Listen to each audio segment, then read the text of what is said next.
That's it. Yeah. You'll get paper number 2 the next day. Lexington was a total. We haven't. Not yet. No, after the. You get 4 papers all year. One every 9 weeks. Then you said there's papers and there's like essays. Yeah. How many essays? 6. Yeah. Get it? Yeah.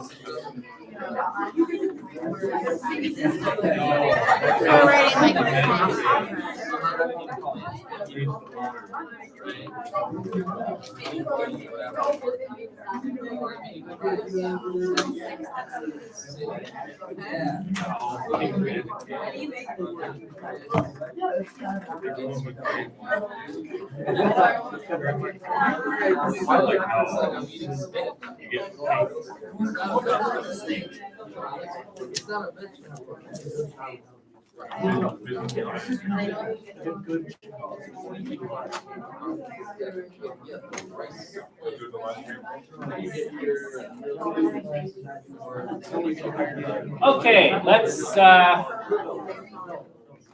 start. So first of all, about the test,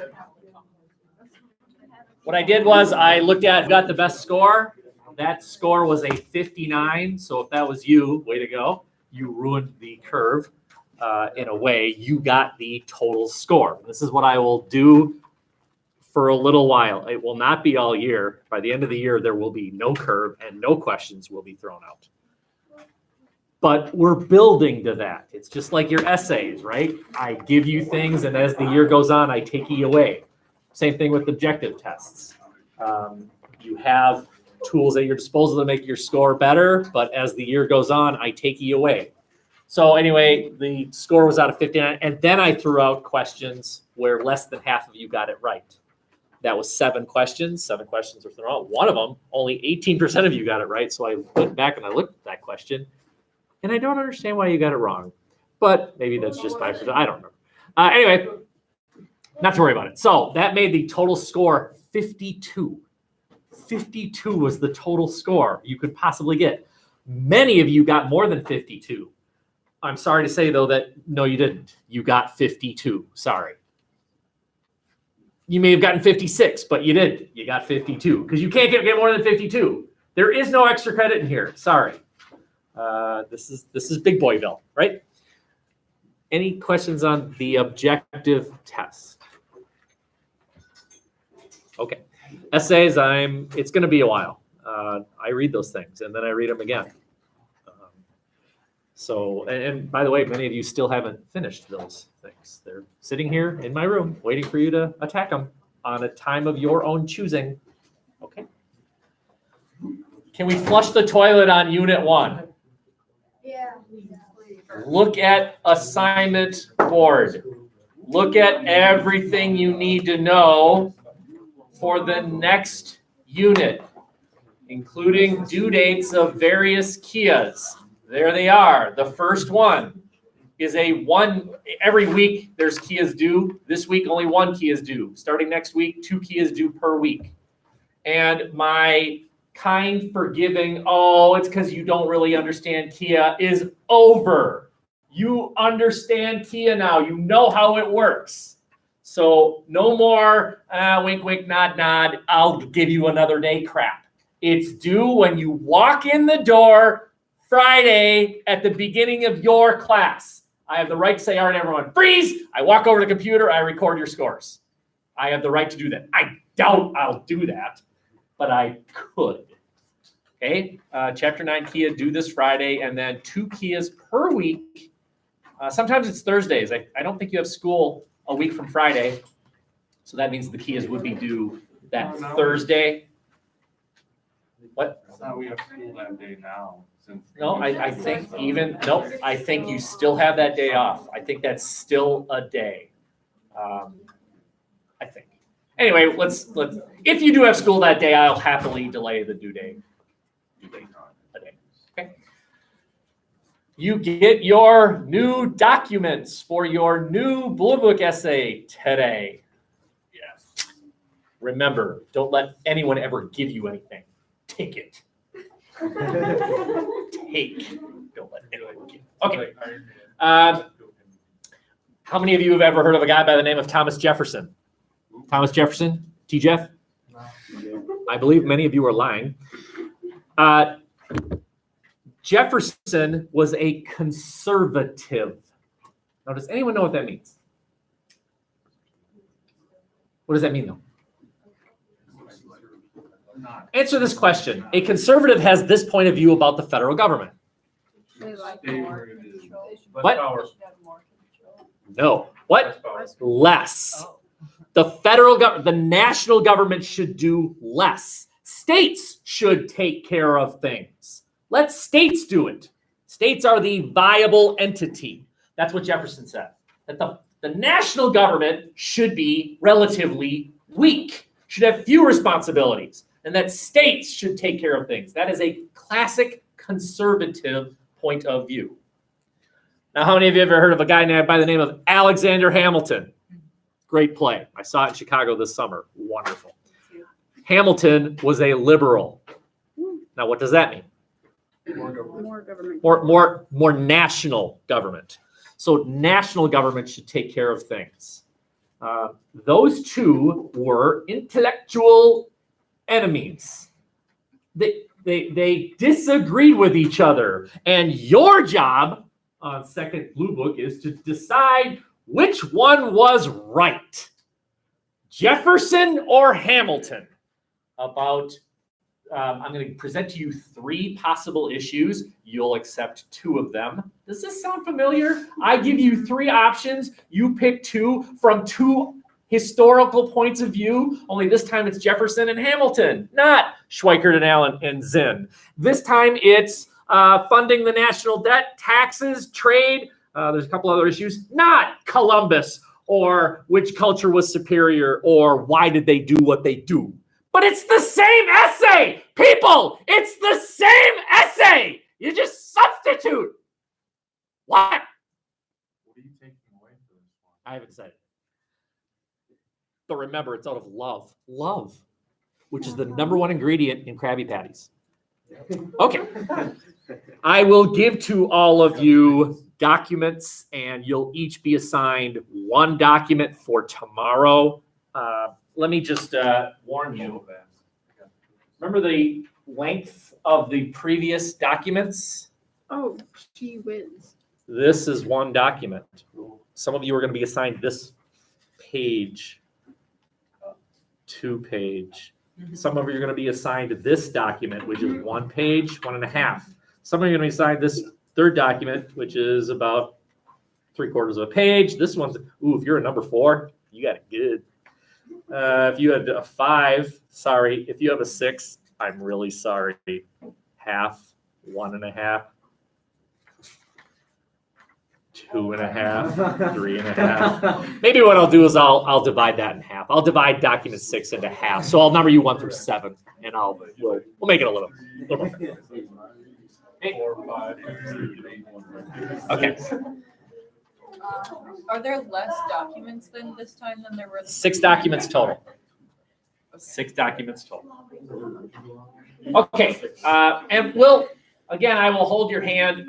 I would say of so far of the essays that I've graded, the #1 problem is that many of you answered the wrong question.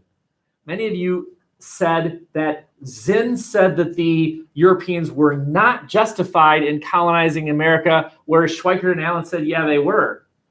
What? That wasn't the question. The question wasn't if the Europeans were justified or not. The question was, why did they justify their actions? Zinn said they justified it through the acquisition of wealth, whereas Schweikart and Allen said, nah, it was religion. And some of you were like, yeah, Schweikart and Allen defended them, whereas Zinn attacked them. No, wrong question. You answered the wrong question. That would be my #1 criticism. Okay.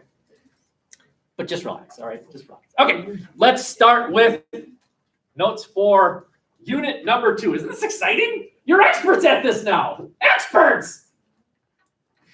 Okay. That's right. Thank you. Incredibles. They're experts, Bob. Experts. I'm not happy, Bob. Not happy. Ask me why. Why what? Be specific, Bob. Your performance.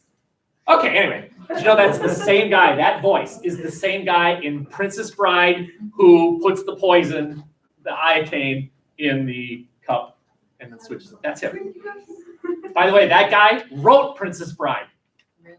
Yeah, he's brilliant. He's a really good writer. Okay, anyway, let's take a look at this. I have something called social changes, and I am introducing you that over the course of the early republic, when the United States was fairly young, voting laws changed.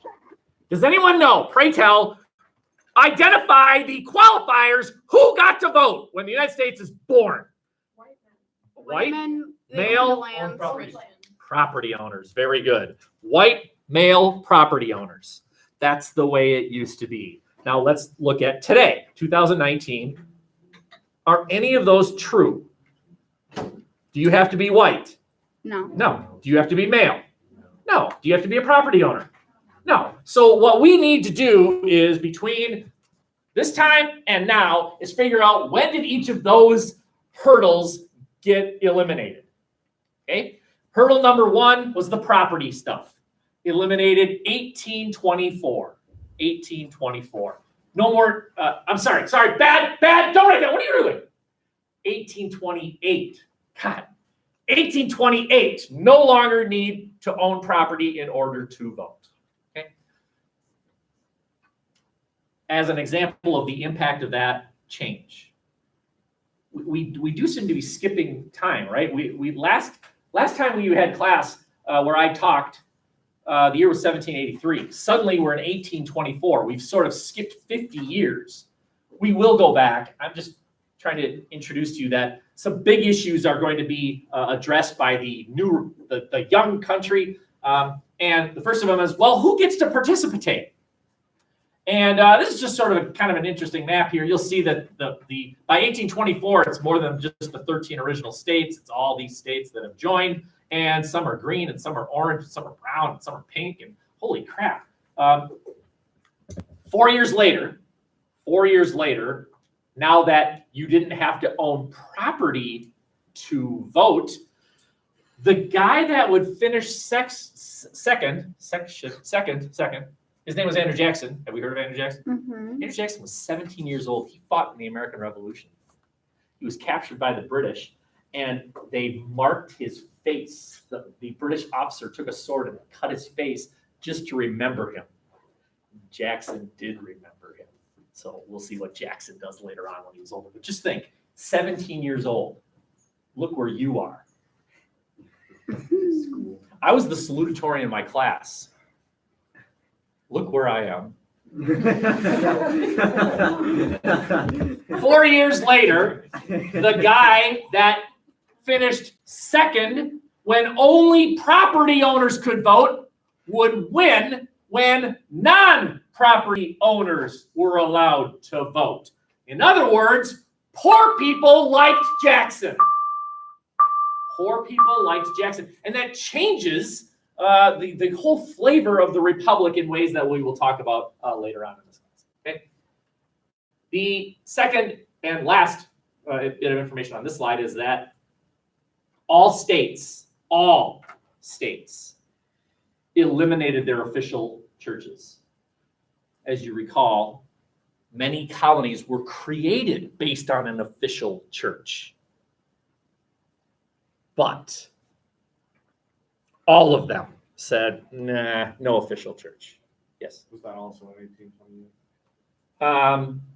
Earlier, actually. Earlier. So that, if you look at the First Amendment, what it actually says is Congress shall not establish an official religion. Does that mean Wisconsin can? Wisconsin isn't Congress. Well, it seems like it. It seems like if the Constitution says only Congress can only Congress can't establish an official religion, but that seems to mean that states could establish an official religion. And now we're going to have an aha moment. Anytime the Supreme Court makes a ruling, that ruling is as constitutional as the original words on the page. What I'm telling you is this. If Wisconsin said, well, the Constitution doesn't say we can't establish an official religion today, and so they did. Let's just say they established Catholicism as the official religion of Wisconsin.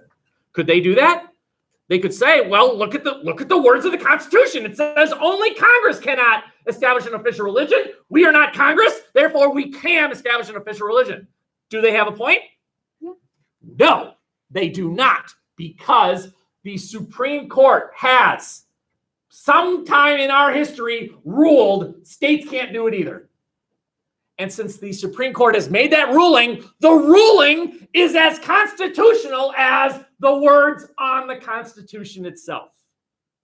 In other words, our Constitution is a living, breathing document. It changes on the whims of the Supreme Court, right? Right now, is abortion legal in the United States? Is abortion legal? Yes, it is. Abortion is legal in the United States. But the Supreme Court could change its mind. The words on the Constitution didn't change. The people change. Our Constitution is a living, breathing document that changes. Okay? Any questions on this slide? Let's keep it going here. That darn thing called slavery just won't go away. Okay. We'll just take this piece by piece here. The year is 1774. We haven't even declared independence yet. We declared independence in 1776. It's the first Continental Congress. Do you remember the first Continental Congress? Remember when we listed things that the first Continental Congress did? Each colony would have their own militia. Remember? Does that sound familiar? Okay. Well, the other thing they did was say, all right, in 1774, the first CC, Continental Congress, called for the elimination of the slave trade. You understand? Who thinks they understand? In 1774, the first Continental Congress called for the elimination of the slave trade. Do you get it? I'm about to make you an offer.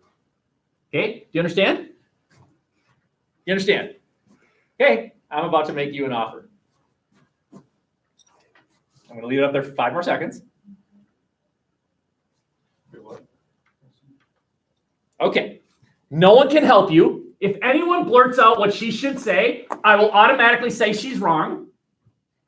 If you get this question that I'm about to ask you right, I will cut the Kia that's due this Friday in half.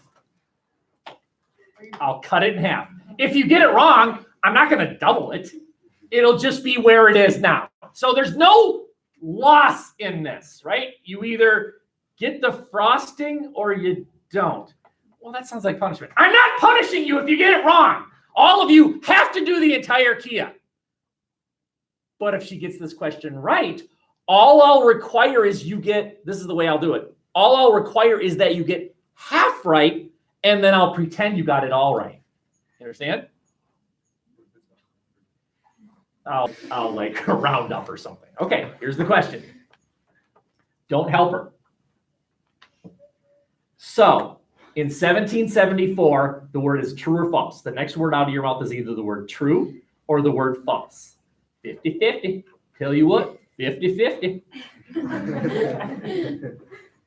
In 1774, the First Continental Congress called for the end of slavery.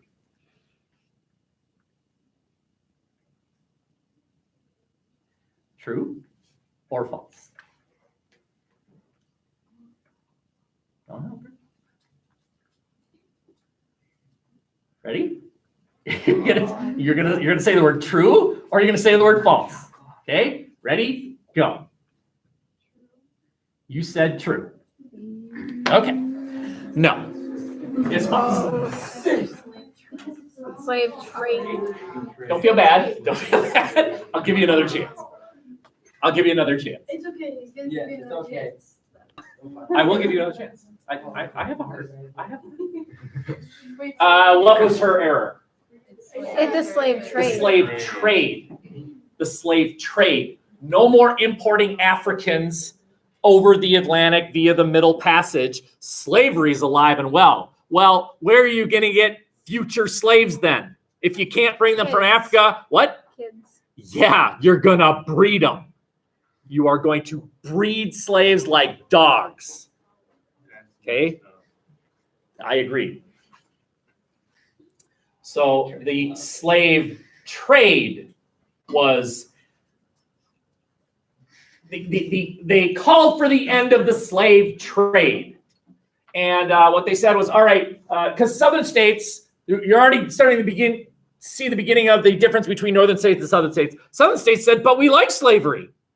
And they came up with a compromise. Okay? It says here, what states eliminated slavery regionally? Northern states, generally northern states. Now, don't make the mistake of thinking that's because northern states had people who loved black people. No. It was an economic decision. Northern states had people in it who owned businesses, factories, whatever, who figured out it was cheaper to pay a wage to workers rather than own slaves. Slaves were expensive, man. Very, very expensive. About the price of a car today, right?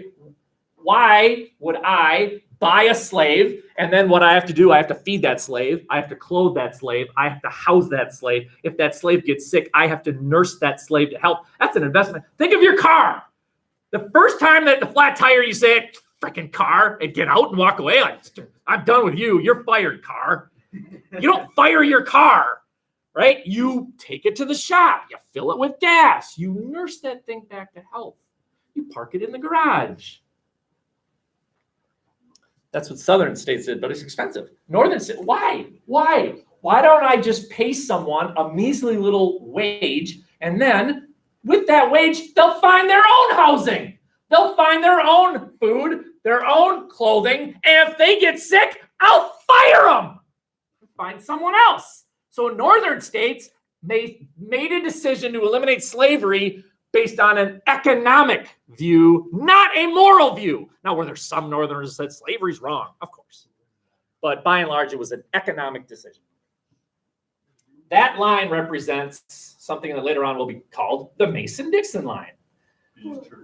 North of that line, no slavery. South of that line, slavery. A couple other things here that are big ideas at the time. Did you know that Martin Luther King was alive at this time? He wasn't. But he represents something called civic virtue, which was sort of born at this time. The idea that the citizen should do the right thing. Civic virtue, that you should all be educated so that you make an informed decision on your vote. Before in Europe, do you think the kings and queens gave a crap about what serfs thought? Just shovel. But here in America, we need educated citizens so that our system works. It's a reversal of the European model. And then finally, the last idea on this slide is something called Republican motherhood. So we have this white guy saying, look, kitten, I don't give a damn what you think. If I say I'm a feminist, then by God, I am one. I just liked it. Republican motherhood was the idea that women had a role too. Women had a role too. Now, let's not be ridiculous and say they could run for president or anything like that. But you will raise our sons in your home to be virtuous people. They will then take that knowledge that you've imparted upon them and run the nation. You'll raise the leaders will raise the nation. But you mothers, you're the important step. You'll raise the people that will raise the nation. Okay? Now this will evolve eventually into the 19th Amendment. If they're so good at raising leaders, why don't we let them be the leaders? Any questions here? May I advance? Who said no? So when this class ends. 11:47. 11:47. Oh, we have plenty of time. Eventually, we'll evolve into the 19th Amendment. Okay. We have 4 slides to cover today. So this is number 3. Okay. The United States is now a nation, and we instantly become part of a worldwide global trade system. Today we call it globalization. We have products that other nations want, so we become part of a trade network. We export things, we import things.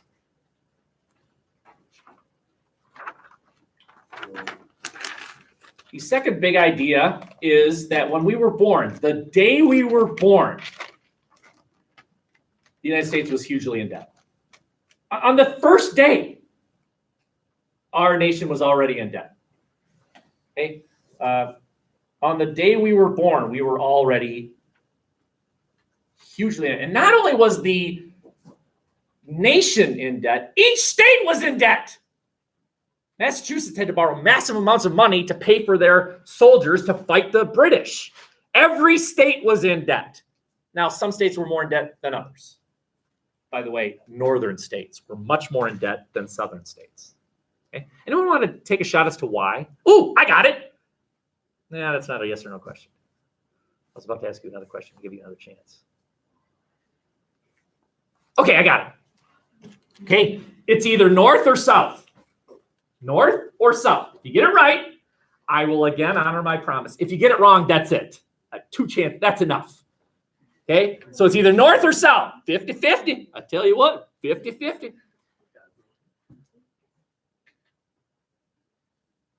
Where was the most of the Revolutionary War fought? North or south? Where was most of the Revolutionary War fought? Not Civil War, the Revolutionary War. So the next word out of your mouth is either north or south.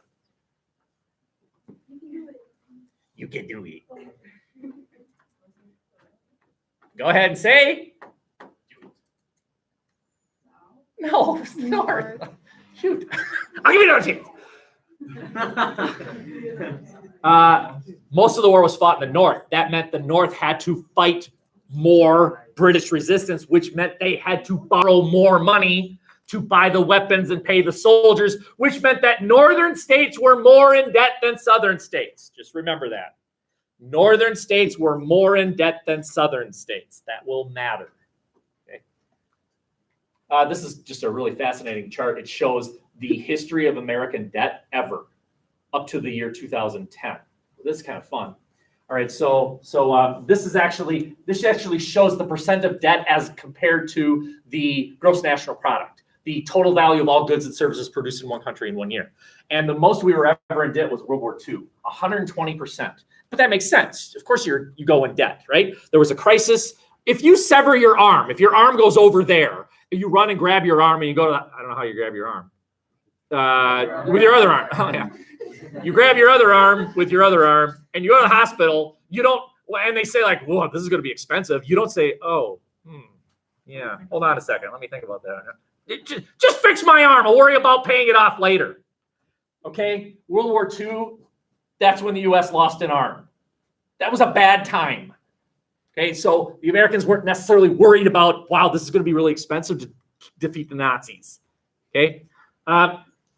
We continue to be hugely in debt. In fact, during the Obama and Trump administrations, it's back up to World War II levels. And of course, we'll talk about that more later. It's just kind of an interesting chart. Okay, our last slide.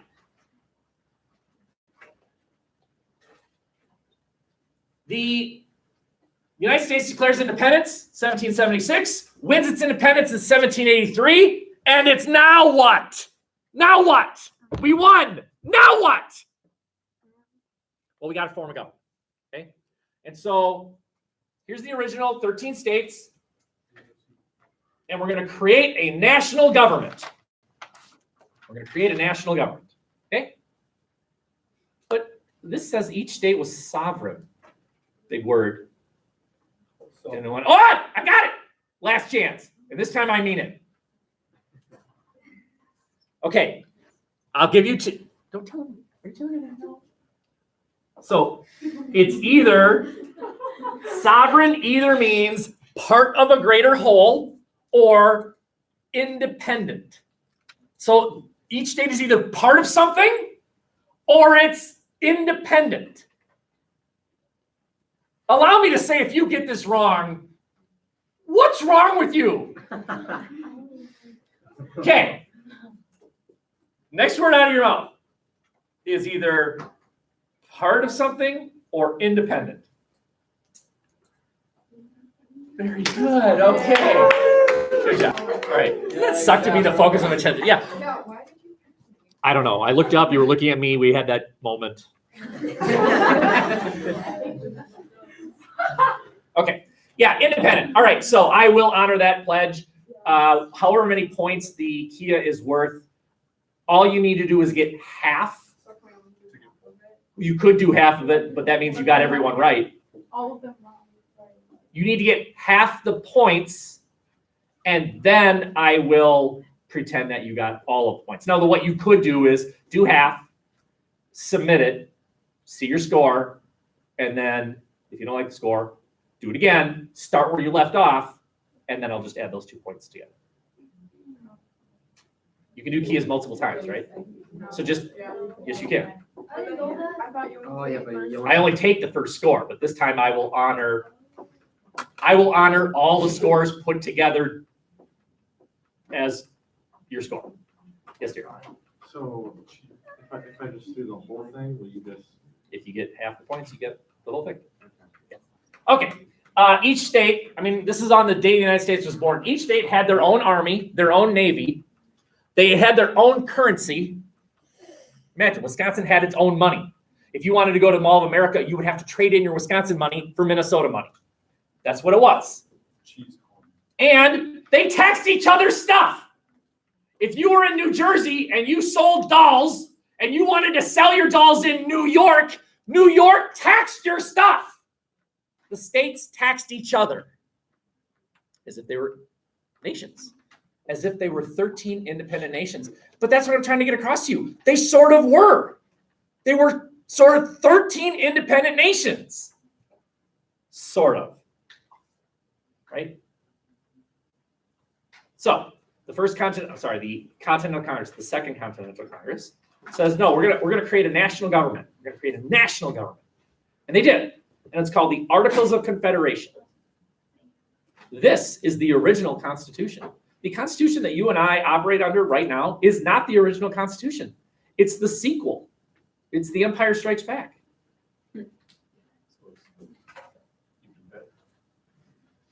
Yes. It would, yeah. Ratified 1781.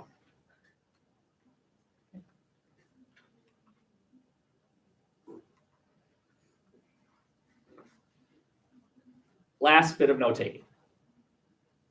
In the Articles of Confederation were the rules of how you join the United States as a state. It's how you join. As you recall, what was the western border of the United States when we were born as a nation? What was the western border? Proclamation of. That's a good guess, but it's wrong. Mississippi River. The Mississippi River. Remember, the proclamation line was what the British said, but the United States went to the Mississippi River. But you'll notice that the 13 states didn't go to the Mississippi River, which meant that all this land out here belonged to America, but they weren't states yet. Well, if you move out there and then your neighbor moves out there and then 50,000 more people eventually move out there, could you create a state? And of course the answer is, well, yes, of course you could create a state. And the articles dictated, okay, how does that happen? How do you join the United States? And the first thing to note here is the opposite of what the British did. Remember when the British settled the 13 colonies? Were the 13 colonies equal to people who lived in England? No. Nope. You don't even have representation. English were represented, the Scottish were represented, the Welsh were represented, the Americans? Nope. So not equal. Remember what that was called again? Where you exist for my benefit? Mercantilism. Very good. Mercantilism. What the United States said was total equality. State number 14 shall be as America as state number 1. Ooh. What is state number 1? Anyone know? Virginia. Yes. Virginia. No. Massachusetts. The first state. The state that signed this document first. Yes. Philadelphia. That's a city. Yeah. Yeah. Was it Delaware? Delaware is the first state. Google it. Okay. Next question. What's the 14th state? What's the state that was the first to join after the original 13? Ohio. Missouri. You're just throwing out states. Louisiana. Kentucky. Oh. Okay. If you moved out here to start a new chunk of land, that land was owned by something. Who did you pay? You paid the federal government. You paid the Continental Congress. The Continental Congress was the owner of all this land. And eventually you'd move out there, and if enough people moved out there, bought land, you could apply for statehood. And then the new borders of your state would no longer be owned by the national or federal government. Have any of you wondered why states are shaped the way they are? I mean, you ever notice that states generally east of the Mississippi have weird shapes, and then west of the Mississippi, there's basically a square, and then another square, and more squares? You ever wondered why? Rivers to the east, yes. So generally, have you ever noticed this? That generally states have north and south borders that are straight. Yeah. Generally. And then it's the east and west that are curvy. Well, what are those east and west lines? Rivers. Those are rivers. Generally, not always, but generally. Once they reach the Mississippi River, that generally ends because of the invention of a new method of transportation that made river travel unnecessary. Choo-choo trains. Did you just say boats? Let's go around again. This time they're faster. The end. Choo choo. I am now passing out to you the documents for Blue Book essay number 2.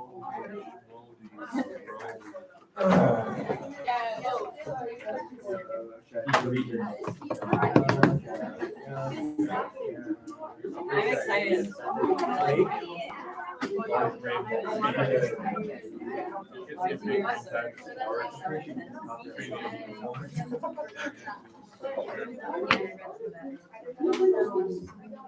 This is thick.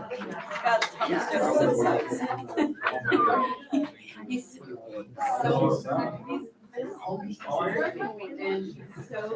arrogant. They both like stuck in their own. But I hate Jefferson just a little bit more. Was that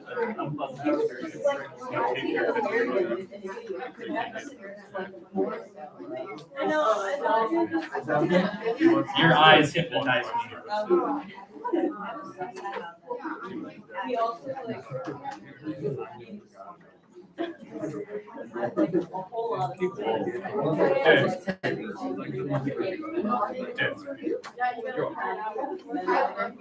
Okay. So before I assign you a number, let's just try and figure out what's going on here, because you have in your hands the second Blue Book essay prompt.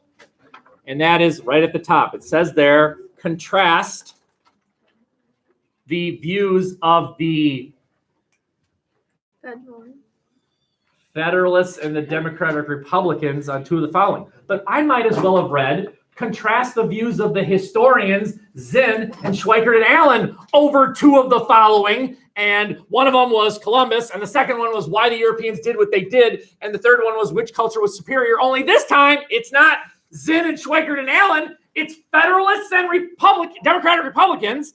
And this time the issue isn't Columbus and why the Europeans did what they did and which culture was superior. It's economic issues, free speech issues, and federalism.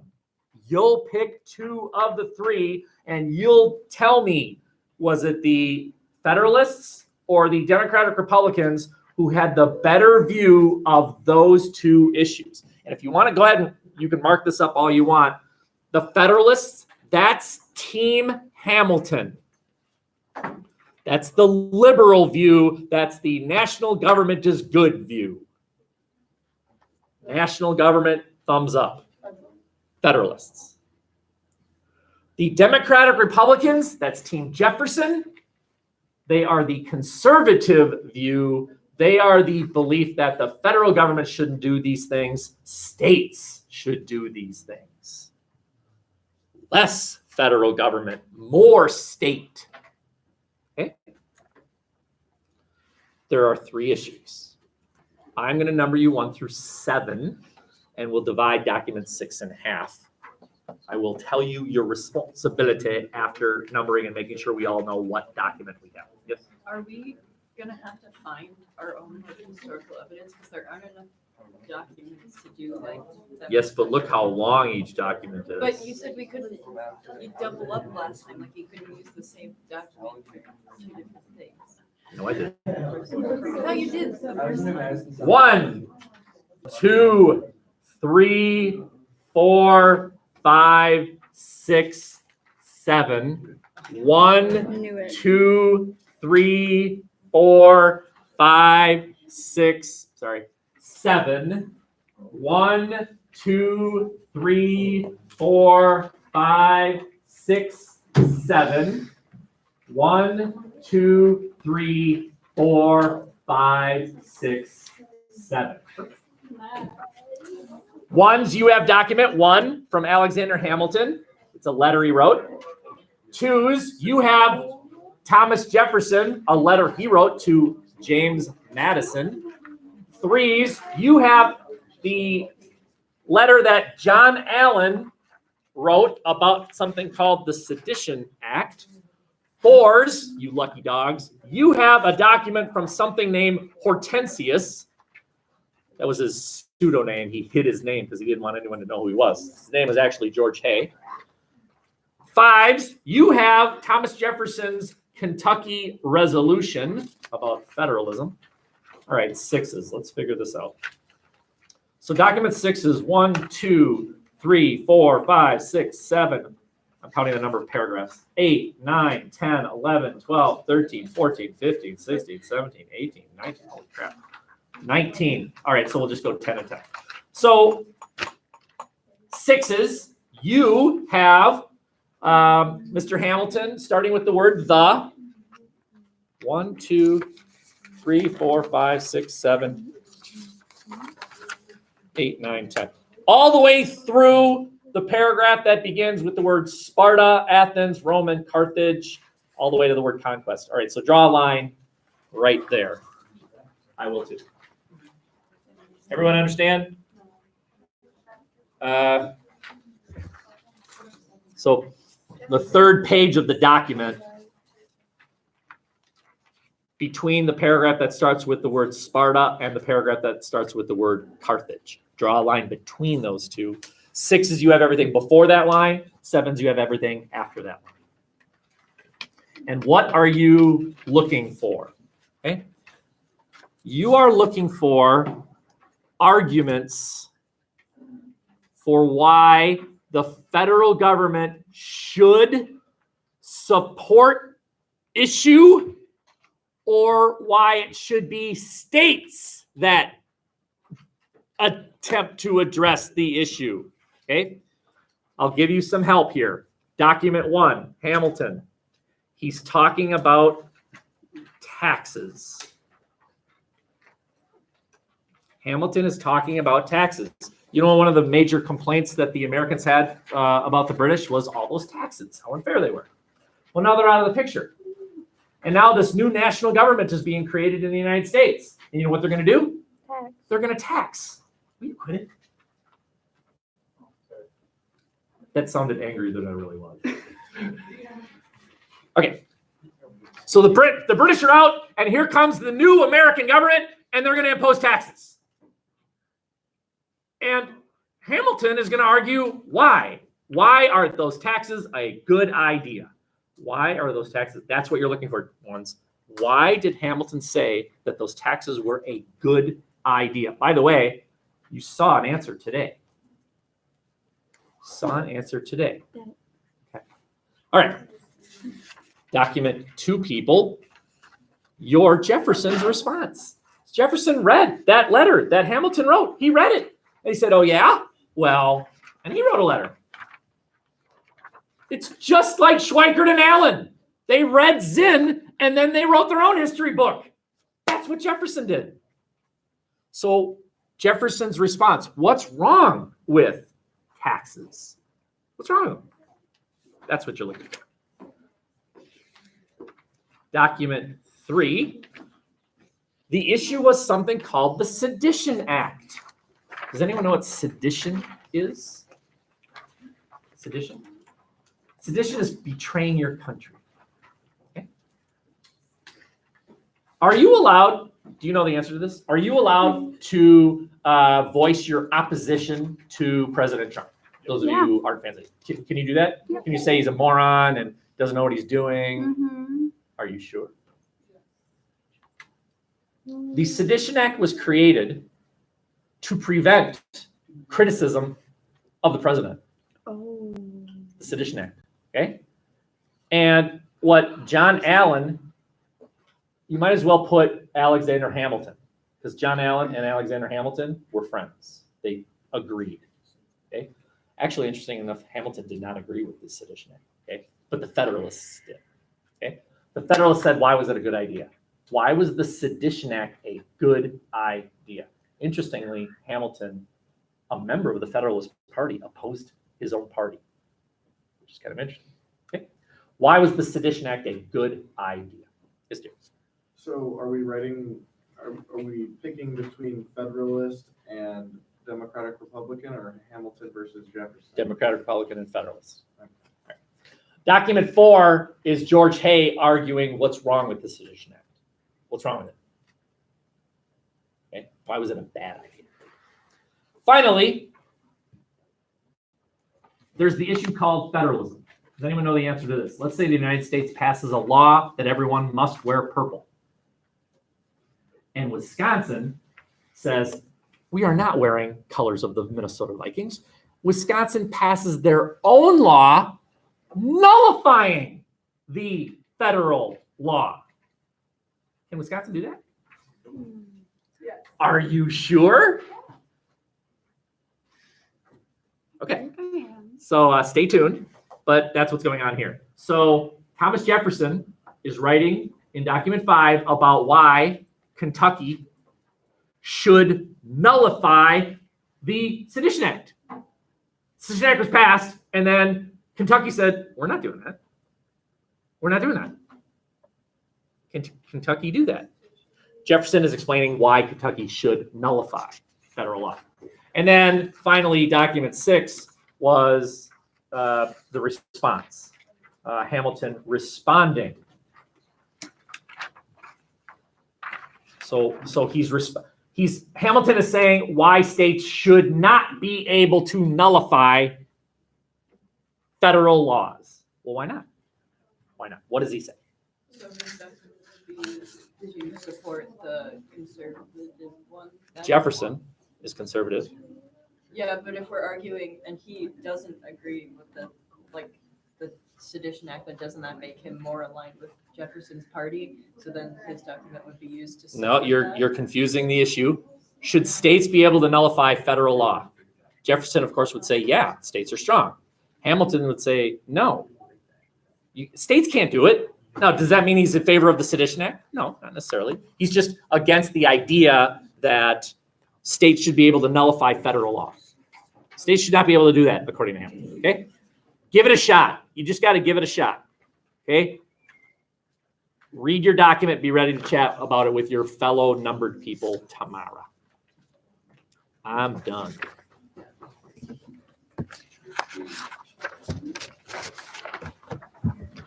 This is a long document.